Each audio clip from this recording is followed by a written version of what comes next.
मित्रांनो, भारत हा छोट्या छोट्या खेड्यांपासून बनलेला देश आहे. या देशाची प्रगती फक्त शहरातल्या चकाकींवर नाही तर खेड्यातल्या मूलभूत गोष्टींच्या प्रगतीवर अवलंबून आहे. जसं ते निर्व्यसनी असावे, त्यांच्याकडे स्वतःच्या उत्पन्नाचं साधन असावं, त्यांची शेती त्यांना पोसण्यालायक असावी, अशा पद्धतीची ज्या वेळेला विकासाची परिभाषा बनेल त्याच वेळेला आपल्या देशाचा प्रगती होऊ शकते, खऱ्या अर्थानं विकास होऊ शकते असं म्हणता येईल. आम्ही वारी प्रबोधनाची निमित्तानं संपूर्ण महाराष्ट्रामध्ये फिरण्याचं ठरवलेलं आहे. आज आमचा 42वं गाव आहे. आम्ही या गावामध्ये आहो. या गावामध्ये भरपूर नैसर्गिक साधनसंपत्ती आहे, ज्याच्यावर आधारित इथले लोक रोजगार निर्माण करू शकतात आणि सहज पद्धतीनं स्वतःचं आयुष्य जगू शकतात.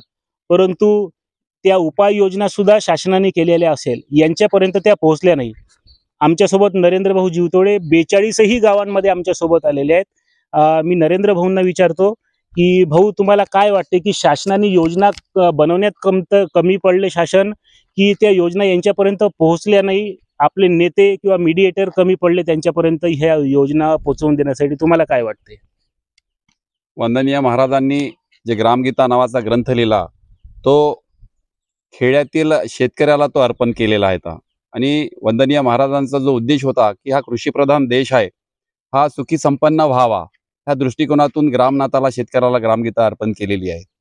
देशाच्या स्वातंत्र्याच्या 76व्या वर्षानंतर सुद्धा खेड्यातली परिस्थिती आता जे आपण पाहिलं, आपण जे वारी प्रबोधनाची जे प्रत्येक गावामध्ये आपण महाराष्ट्रातल्या फिरत आहोत, आणि खरं जे चित्र आपल्याला ग्रामीण भागाचं जे दिसत आहे, भद्रावती तालुक्यातील सावरी नावाचं हे गाव आहे आणि अतिशय किर्र जंगल भोवताल लागलेलं आहे.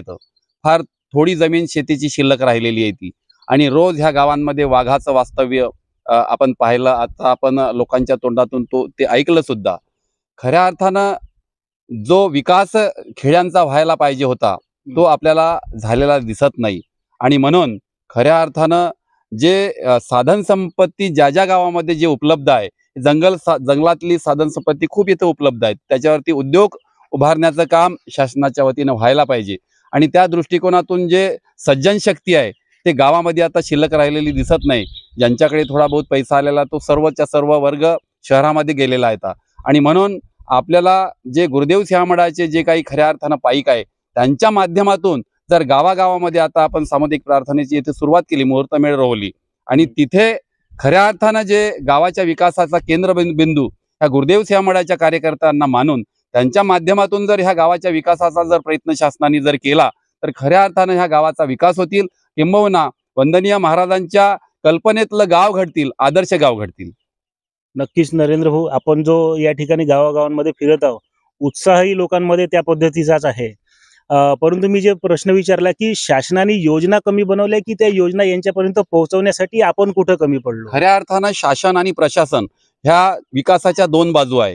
जरी कितीही म्हटलं आपण, लोकप्रतिनिधी, आमदार असो, खासदार असो, मंत्री असो, हे सर्वच्या सर्व शहरामध्ये राहणारे, आणि जो काही विकासाचा जो निधी येतो तो ग्रामीण भागापर्यंत पोहोचवण्याकरिता जे यंत्रणा म्हणून शासन, सरकार म्हणून लोकप्रतिनिधी करत आहे, परंतु प्रशासन म्हणून जे काही अधिकारी आहे, कर्मचारी आहे, ह्या गावापर्यंत, जसं आता ग्रामसेवक आहे, तलाठी आहे, हे फॉरेस्टचे अधिकारी आहे, हे गावामध्ये जोपर्यंत वास्तव्याला राहणार नाही तोपर्यंत गावाचा विकास होणे शक्यच नाहीये. तसा कायदा पण आहे शासनाचा, आणि तसा कायदा पण शासनाचा आहे, परंतु त्याच्यावरती अंमलबजावणी होत नाहीये.